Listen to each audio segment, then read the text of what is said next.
Bonsoir à tous. Bienvenue chez Diomond Digital System. Et je tenais à vous remercier pour vos soutiens et je, je voudrais également par cette occasion vous demander de liker la vidéo, de partager pour que beaucoup de personnes puissent connaître l'existence du logiciel et leur permettre également de d'exécuter les tâches avec facilité, simplicité, tout ça en open source. Voilà, aujourd'hui, je voulais également vous préciser que à travers l'onglet Help du logiciel, vous pouvez avoir accès à notre page web, notre site web, le Facebook et également YouTube, la website. Si je clique sur website, vous avez là accès à notre page web. Ici, le site vous mentionne déjà la disponibilité de la nouvelle version 2026.3. Vous pouvez télécharger directement. Si vous voulez également savoir sur nous, voilà, vous pouvez tout savoir. Les solutions que nous proposons. Également, voilà, il y a des versions déjà antérieures qui existent. Vous avez besoin de données. Ça y est là. Et voilà, vous pouvez également nous contacter. Ok, pour partenariat. Ensuite, là, on va avancer. Ça rame un peu. Ok. Donc, aujourd'hui, nous allons apprendre à créer un programme de géochimie sol. Voilà, un programme d'échantillonnage sol. Et aussi, comment exporter ces points-là en GPX et les mettre dans un récepteur GPS pour pouvoir les utiliser en fait sur terrain et tout. Donc déjà ce qu'on va faire, on va d'abord importer la géologie de notre zone d'étude. J'ai bien dit, c'est cette flèche-là qui permet d'importer tout type de données, que ce soit des DXF, des GPX, des shapefiles, des strings, tout, des CSV, des Excel. Vous pouvez les importer là. Ok, je vais là partir chercher. Euh, vous voyez, trench, pas trench, je vais pas prendre trench. Là, je, je vais importer ma géologie interprétée. Ok, là, je vois, je vais prendre ça pour voir. Ok, il est bon. Ok, je vais catégoriser pour pouvoir voir la nuance. Ça, c'est vide. Catégorie.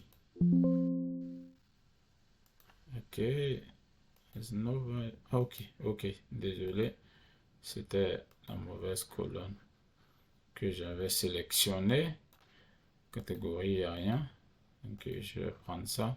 Voilà, mes lithologies sont là. Ok. Je dis juste. Je peux aussi scroller, hein. Donc, le gabbro bleu. Je vais utiliser ce bleu là. La granodiorite, je mets un rose. Le quartzite, je garde en orange. Le volcanoclastique, je mets ça en bleu ciel. Voilà, et j'applique. Voilà. Et là, vous avez, et j'enregistre le projet, je fais save pour que la prochaine fois quand je l'ouvre, j'ai accès à ça.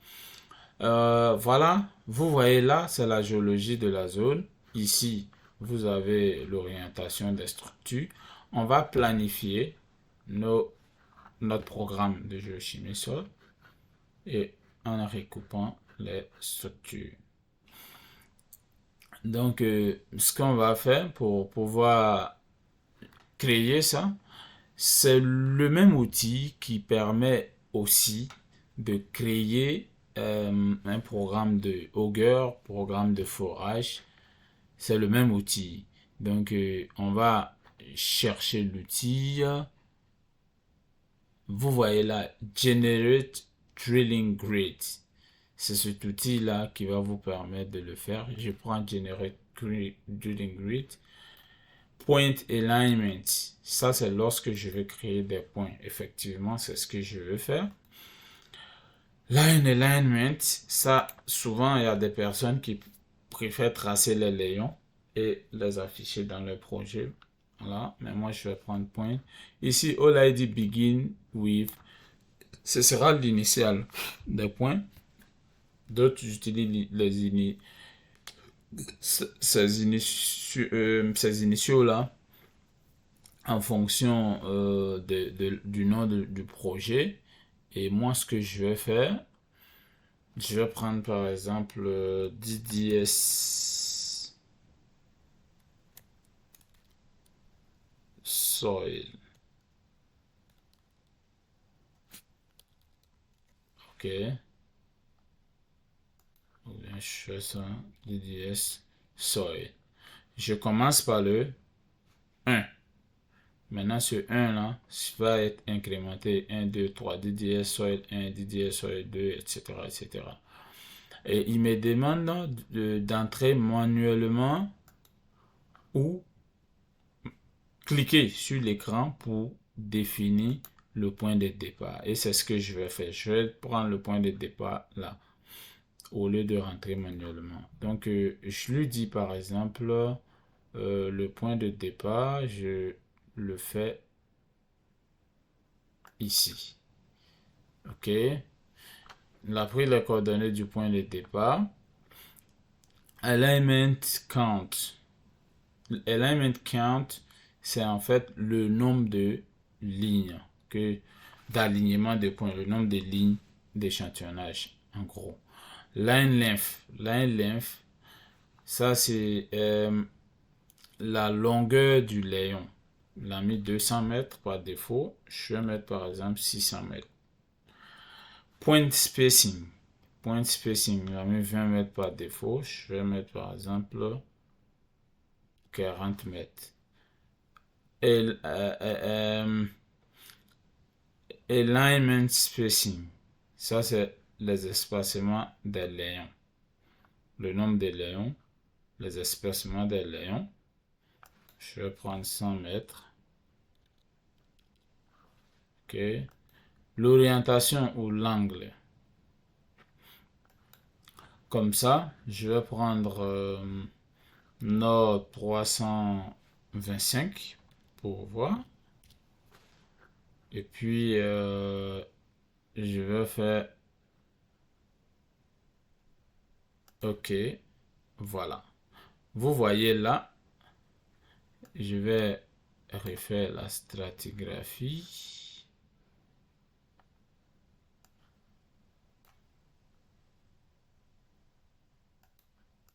Les points sont créés ici. Voilà. Je vais enlever ce groupe-là. Après, si vous voulez, vous pouvez créer des groupes et consorts. Et là, mes points sont créés. Je vais augmenter la taille des points. Ici, double-clic sur la couche Drilling. Il a appelé ça Drilling. Maintenant, c'est encore petit. Point size. Je mets un 20 par exemple. Ok.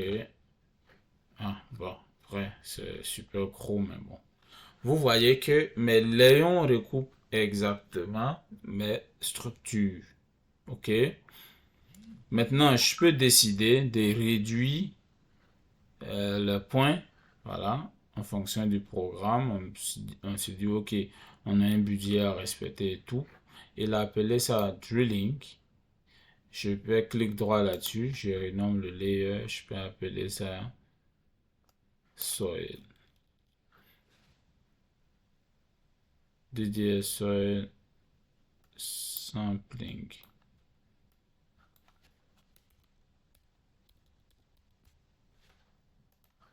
Ok.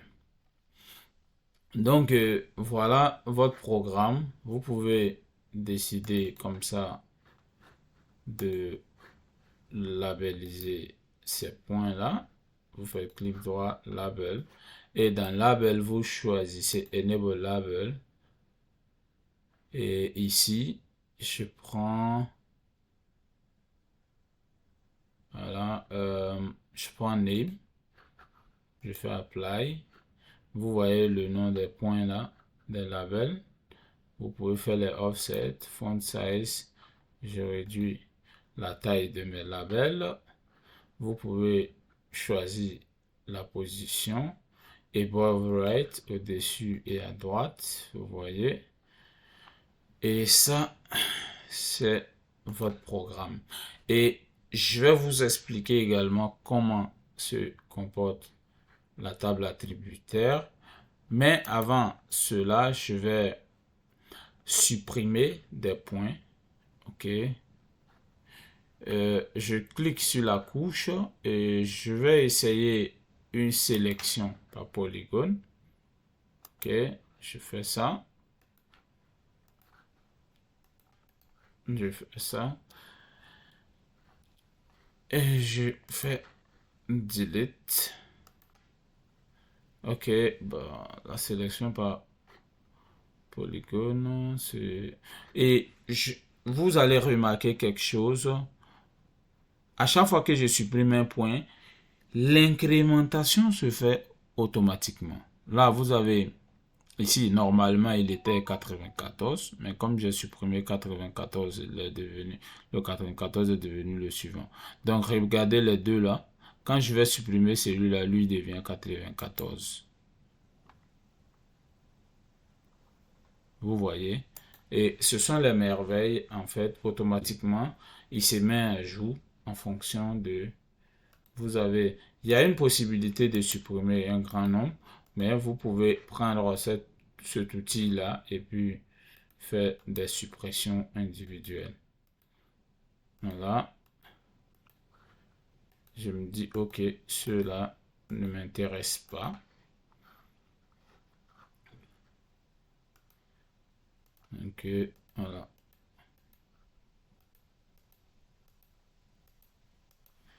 OK.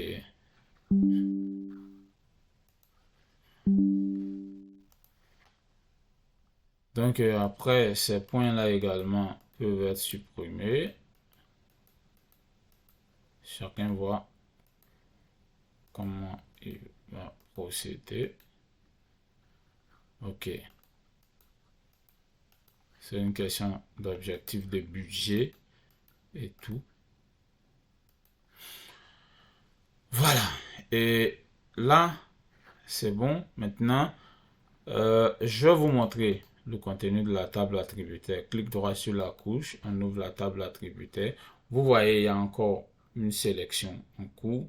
Si je voulais supprimer un grand lot et cette sélection-là, elle se trouve au cœur ici, au milieu là, vous voyez. Je peux annuler la sélection en faisant ça par exemple. Ok.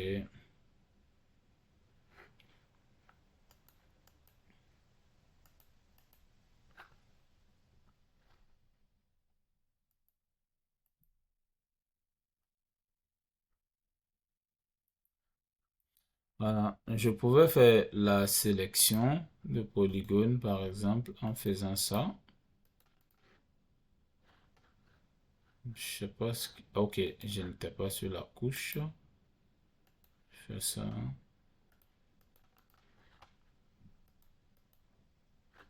Ok.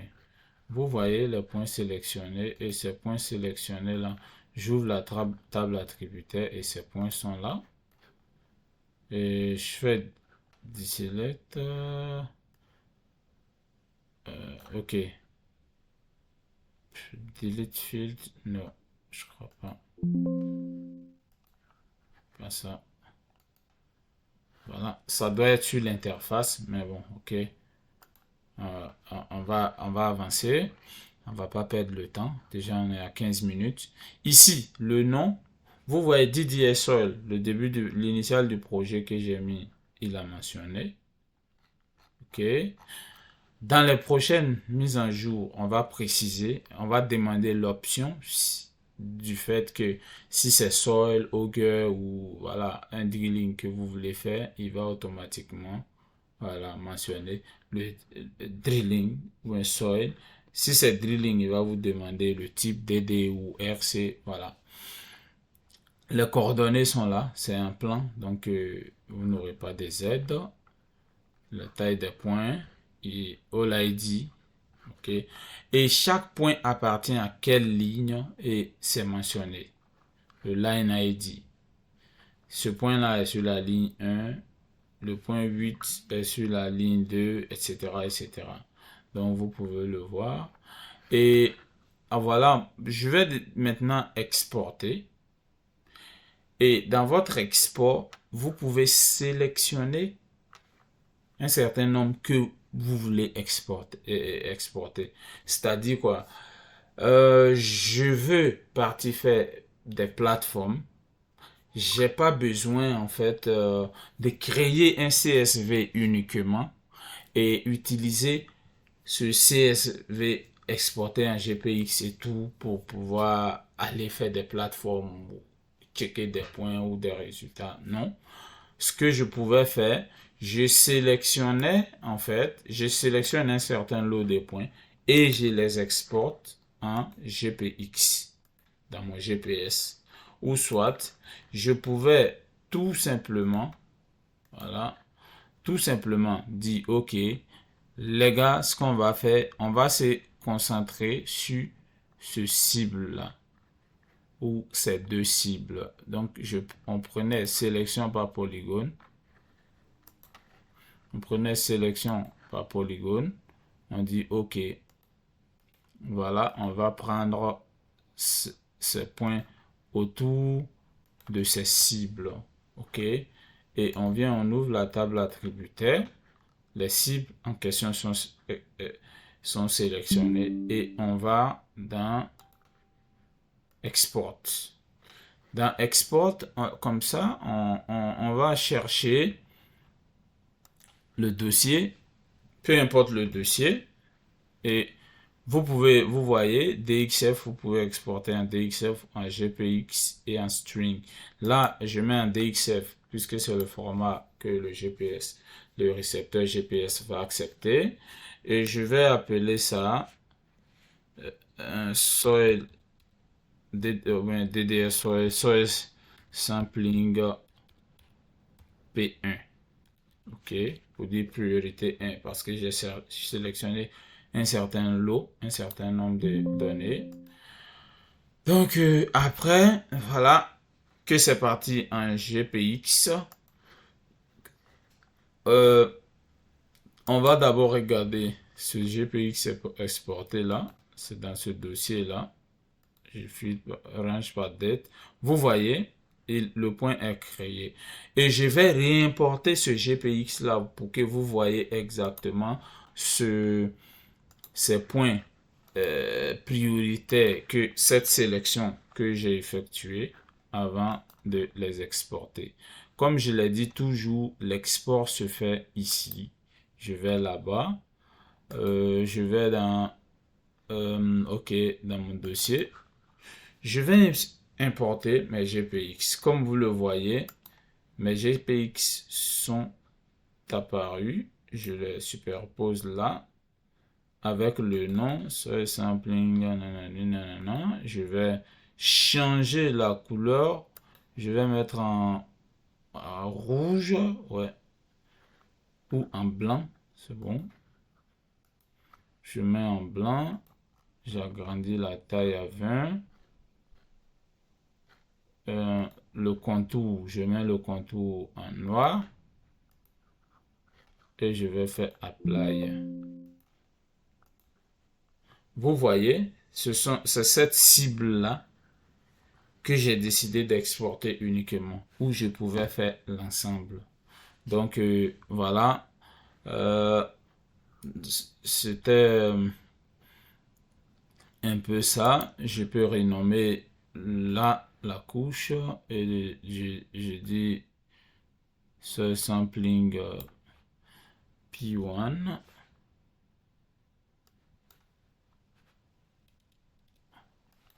Ok. Et je fais maintenant ma mise en page. Avant de faire la mise en page, je vais enlever label grid. J'enregistre mon projet déjà. La mise en page, vous voyez déjà, tout est là. Je scroll vers le bas pour pouvoir déplacer mes éléments. La légende est là. Ok. Je vais enlever le background. Voilà. De la flèche du nord. Également le background. Et je tenais à préciser, dans la mise en page, pour pouvoir choisir les types de portraits ou paysages de la carte, il faut décocher Dynamic Orientation. Donc, c'est un peu ça. Ici, je décide de show grid coordinates. Et puis, voilà, vous pouvez maintenant passer à l'export. Export, je viens en bas et je glisse sur le côté. Export de votre carte. Je viens dans le même dossier. Voilà, map layout, soil sampling map. J'appelle ça soil sampling map P1. Ok, c'est fait. Je peux fermer ça. Et je vais soil sampling map P1. Voici ma carte avec les labels que je peux donner aux techniciens ou tout. Bon, là, l'échelle graphique, j'ai pas enlevé le background, mais je pouvais enlever comme je l'ai fait là. Et voilà, c'est tout. Merci, merci. J'ai été un peu long, 22 minutes, mais ça valait le coup. Et je tenais également à vous dire merci, partagez, likez. Voilà. Partagez le logiciel avec vos amis, vos entourages. Voilà, c'est pour faciliter la tâche à tout le monde et merci. C'était Newton Diomandé, fondateur de Diomand Digital System. Merci. Et si vous pouvez nous faire des dons pour nous aider à maintenir le projet, développer le projet, voilà, ce serait la meilleure. Merci.